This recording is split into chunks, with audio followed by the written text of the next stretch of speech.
നിങ്ങൾക്ക് എന്തെങ്കിലും ഒരു സാമ്പത്തിക പ്രയാസം വന്നാൽ ഇസ്സത്തോടുകൂടെയാണ് നിങ്ങൾ കാര്യങ്ങളെ നേരിടേണ്ടത്. നിങ്ങൾ ആരും നിങ്ങളുടെ അഭിമാനം പണയം വെച്ച് ഒരാളുടെ മുമ്പിലും നിന്ദ്യത കാണിച്ചു കൊടുക്കരുതേ. പൈസ ഇല്ല എന്നുള്ള കുഴപ്പമില്ലേ നിങ്ങളുടെ കയ്യിലുള്ളൂ, കാശില്ല എന്നൊരു ബുദ്ധിമുട്ടല്ലേ നിങ്ങൾക്ക് വന്നിട്ടുള്ളൂ.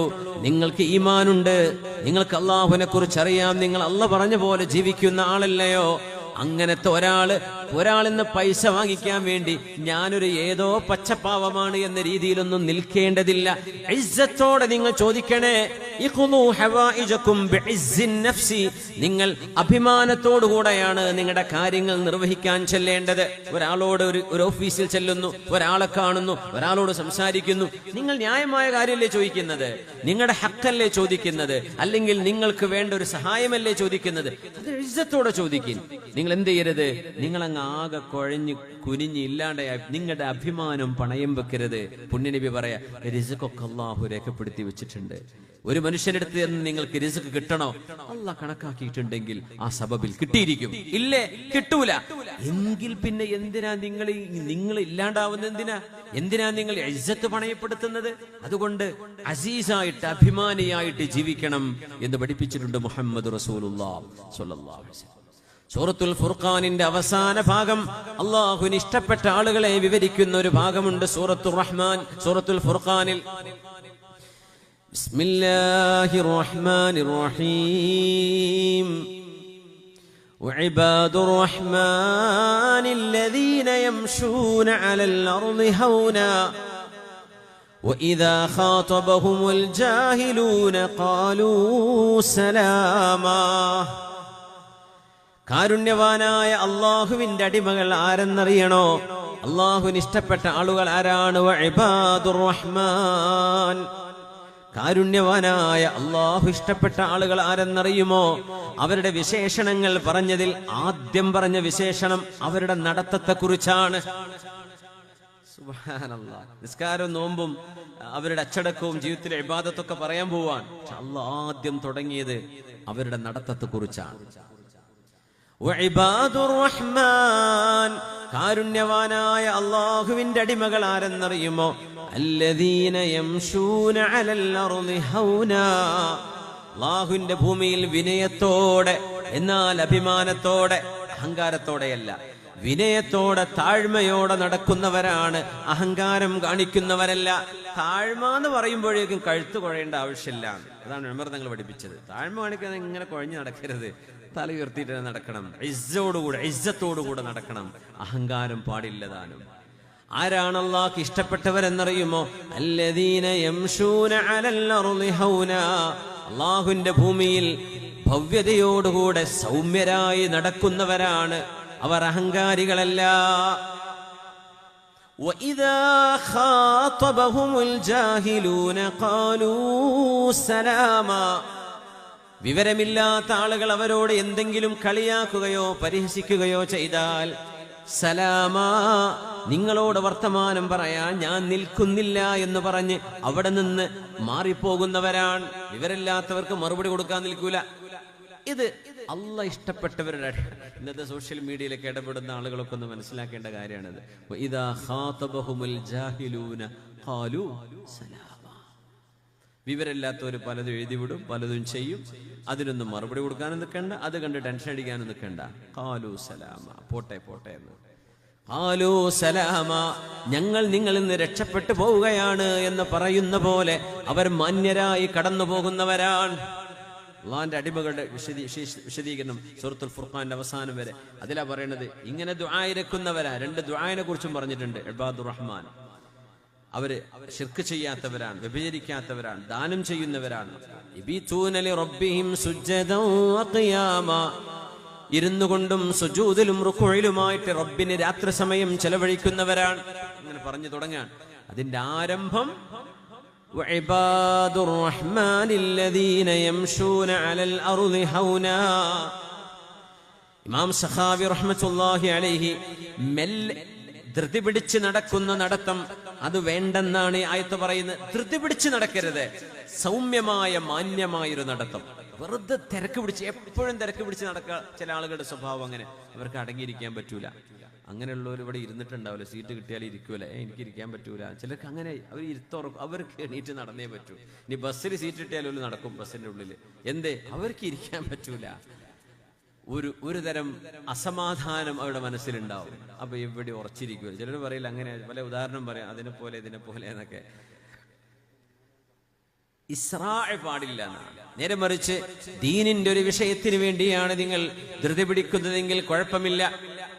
ഒരു മനുഷ്യൻ കുളത്തിൽ വീണിട്ടുണ്ട്, കിണറ്റിൽ വീണിട്ടുണ്ട്, അപകടത്തിലാണെന്നറിഞ്ഞ് ധൃതി പിടിച്ചോടണം. അവിടെ നടക്കല്ല വേണ്ടത്, ഓടണം. നിങ്ങൾ ഫർള് നിസ്കരിക്കുകയാണ്, ഇപ്പുറത്തൊരു കുളമുണ്ട്, ഒരു കുട്ടി വെള്ളത്തിൽ വീണിട്ടുണ്ട്, അവൻ രക്ഷപ്പെടാൻ കഴിയില്ല, നിങ്ങൾക്കറിയാം.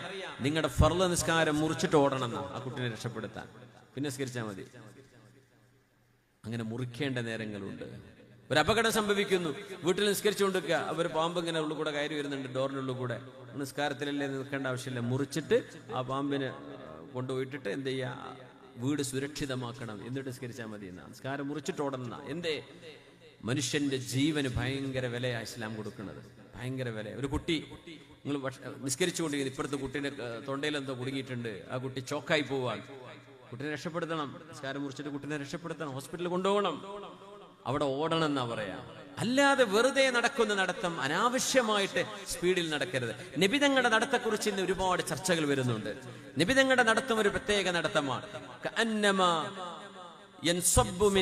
നബിതങ്ങൾ ഒരു ഉയരത്തിൽ നിന്ന് താഴേക്ക് സ്റ്റെപ്പ് ഇറങ്ങുന്ന പോലെ തങ്ങൾ നടന്നിരുന്നു എന്ന് ശുദ്ധ ഹദീസിലുണ്ട്.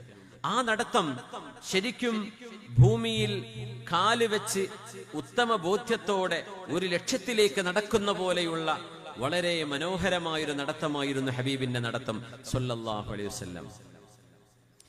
നമ്മൾ നടക്കുന്നിടത്ത് പരിശുദ്ധ ഇസ്ലാം പറയുന്നു, നിങ്ങളുടെ കണ്ണുകളെ സൂക്ഷിക്കണം. നമ്മൾ അങ്ങാടിയിലൂടെ നടക്കുന്നുണ്ട്, ഷോപ്പിംഗ് മാളിൽ കയറുന്നുണ്ട്, വാഹനത്തിൽ, എയർപോർട്ടിൽ, നമ്മുടെ റെയിൽവേ സ്റ്റേഷനിൽ, ബസ് സ്റ്റാൻഡിൽ, ടൗണില്, കോളേജില്, എല്ലായിടത്തും നമ്മൾ നടക്കുന്നുണ്ട് അല്ലേ? നിങ്ങൾ നടക്കുമ്പോൾ നിങ്ങളുടെ കണ്ണ് നിങ്ങളുടെ താഴ്ഭാഗത്തേക്ക്, ഭൂമിയിലേക്ക് നോക്കിയിട്ട് നടക്കണമേ. കാരണം ഒരു മനുഷ്യന്റെ ഏറ്റവും വലിയ ന്യൂനതയാണത്രേ വലത്തോട്ടും ഇടത്തോട്ടും ഇങ്ങനെ നോക്കി നടക്കുന്നത് ഒരു മനുഷ്യന്റെ ന്യൂനതയാണ്. അത് മോശമാണ്. ഇങ്ങനെ നടക്കുകയാണെങ്കിൽ അവനവന്റെ കാര്യം, നമ്മളെപ്പോഴും വേറെയുള്ള കാര്യം നോക്കാൻ ഇഷ്ടപ്പെടുന്ന ആൾക്കാരല്ലേ? നമ്മളെ കാര്യം എന്തായാലും കുഴപ്പമില്ല, വേറുള്ളവന്റെ കാര്യത്തിൽ എന്താ, അവന്റെ വീട്ടിൽ എന്താ, ഇവരെന്താ പരിപാടി, ഇത് നോക്കലാ നമ്മുടെ പ്രധാനപ്പെട്ട ഹോബി ചില ആളുകളുടെ. ഒരിക്കലും പാടില്ല എന്നാ. നിസ്കാരം കഴിഞ്ഞാലേ നമ്മുടെ നാട്ടിലിപ്പോ അറിയില്ല, പുറത്ത് ഗൾഫിലോ ബാംഗ്ലൂരോ അല്ലെങ്കിൽ വേറെ എവിടെയെങ്കിലൊക്കെ കേരളത്തിന്റെ പുറത്ത് ജോലി ചെയ്യുന്നവരൊക്കെ ആണെങ്കിൽ ഒരു ജുമ കഴിഞ്ഞാൽ അവിടെ എത്ര മലയാളി ഉണ്ട് എന്ന് അറിയാൻ ബാക്കിൽ പോയി എന്നാ പെട്ടെന്ന് മനസ്സിലാവും. ഇമാം സലാം വിട്ടുണ്ടാവും, ഇങ്ങനെ നോക്കണം, ഇങ്ങനെ ഒരു ടേബിൾ ഫാൻ്റെ ഒരു പരിപാടി ഇങ്ങനെ നോക്കും. അല്ലിപ്പോൾ ഇമാമിനെ നോക്കി പേടിപ്പിക്കുന്നുണ്ടാവും, അടുത്തുള്ളവനെ നോക്കി പേടിപ്പിക്കും, പോണോന്, നിൽക്കണോന്, നിസ്കരിക്കണോന്, ഇങ്ങനെ നോക്കുക. അവിടെ താഴേക്ക് സുജൂദിന്റെ സ്ഥാനത്തേക്ക് നോക്കി ഉള്ള തസ്ബീഹും സുബ്ഹാനല്ലാഹ് എന്ന് ചൊല്ലിയിരുന്ന പോരെ നമ്മളെ നാട്ടുകാരുണ്ടോന്ന് മനസ്സിലാവും.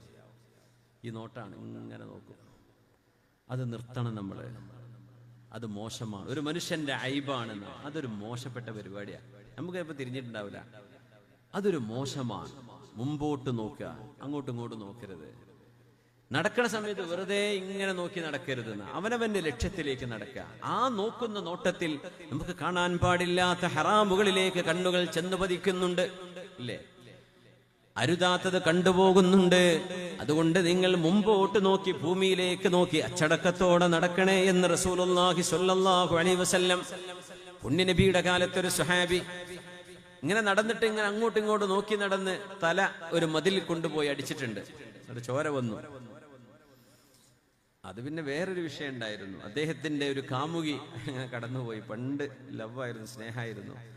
അങ്ങനെ ഇയാൾ ഇസ്ലാം സ്വീകരിച്ചു. ഇങ്ങനെ പെണ്ണിങ്ങനെ പോകുമ്പോ ഇങ്ങനെ നോക്കിയതാണ്. നോക്കി നോക്കി നോക്കി ഓള് പോയി. രണ്ടാളും മിണ്ടിയിട്ടും സലാം പറഞ്ഞിട്ടൊന്നുമില്ലേ. ഇങ്ങനെ പോയി പോയി പോയി അവളങ്ങോട്ട് പോകുന്നു, ഇയാൾ ഇങ്ങോട്ട് പോകുന്നു. പോയി ഒരു മതിലിന്റെ അടുത്ത് പോയിട്ട് തലങ്ങും കൂട്ടി. നെറ്റിയിലൊരു വലിയ മുറിവായി. ആ ചോരയും കൊണ്ട് മുറിയും കൊണ്ട് നബി തങ്ങളുടെ അടുത്തേക്ക് വരുന്നത് സ്വല്ലല്ലാഹു അലൈഹി വസല്ലം. തങ്ങൾ ചോദിച്ചു, എന്തേ നെറ്റിക്ക് പറ്റിയെന്ന്. പൊന്നാര നബിയെ, ചോദിച്ചതുകൊണ്ട് ഞാൻ പറഞ്ഞുതരാം, ഇതാണ് സംഭവം. തങ്ങൾ പറഞ്ഞു, ആ നോക്കിയില്ലേ, അതിന് അള്ളാഹു ദുന്യാവിൽ വെച്ച് തന്ന ശിക്ഷയാണത്. മുഅ്മിനീങ്ങൾക്ക് അങ്ങനെയാണ്. ശിക്ഷ ഇവിടെ കൊടുക്കും, നാളെ അവിടുത്തെ ശിക്ഷ ഭയങ്കര ശിക്ഷയായിരിക്കും. അതിന് പകരം ഇവിടെ ചെറിയ ഡോസിൽ ഇവിടെ കൊടുക്കുകയാണ്. ഉജ്ജലൽ ഉഖൂബ, ശിക്ഷ ഇവിടെ അള്ളാഹു നേരത്തെ നൽകിയതാണെന്ന് പുണ്യ നബി സല്ലല്ലാഹു അലൈഹി വസല്ലം. അതിങ്ങനെ തിരിഞ്ഞു നോക്കിയപ്പോൾ വന്ന പരിപാടിയാണ്. അതുകൊണ്ട് ഒരു മനുഷ്യൻ തിരിഞ്ഞു നോക്കി നടക്കരുത് എന്ന് റസൂലുള്ളാഹി സ്വല്ലല്ലാഹു അലൈഹി വസല്ലം. അഹങ്കാരത്തോടുകൂടെ നടക്കുന്ന നടത്തം ഒരാൾക്കും ഒരു വിശ്വാസിക്ക് ഒരിക്കലും പാടില്ലാത്തത്. അഹങ്കാരത്തിൽ നടത്തും. നമ്മൾ ചിലപ്പോൾ ചില ഈ ബ്രാൻഡ് സാധനങ്ങളൊക്കെ ഉപയോഗിക്കുമ്പോഴേ ചിലപ്പോൾ ഇങ്ങനെ ബാൽമെൻ പാരീസിന്റെ പിന്നെ ഷർട്ടൊക്കെ ഇട്ടിട്ടൊക്കെ ചിലർ നടക്കാത്ത ടീഷർട്ടൊക്കെ ഇട്ടിട്ടേ അപ്പം അത്യാവശ്യം വിലയുള്ള സാധനമല്ലേ, അതൊക്കെ ഇട്ട് നടക്കുമ്പോൾ ഇത് നാലാൾക്ക് അറിയാതിരുന്ന ആളുകൾ കാണാതിരുന്ന വല്ല കാര്യമുണ്ടോ? അപ്പൊ അങ്ങനെ കാണിക്കാൻ വേണ്ടി ഇവരൽപ്പൊക്കെ ഒരു ഷാറിലൊക്കെ നടക്കും. നല്ല വാഹനമാണെങ്കിൽ, അത്യാവശ്യം മുന്തിയ വാഹനമാണ്, വില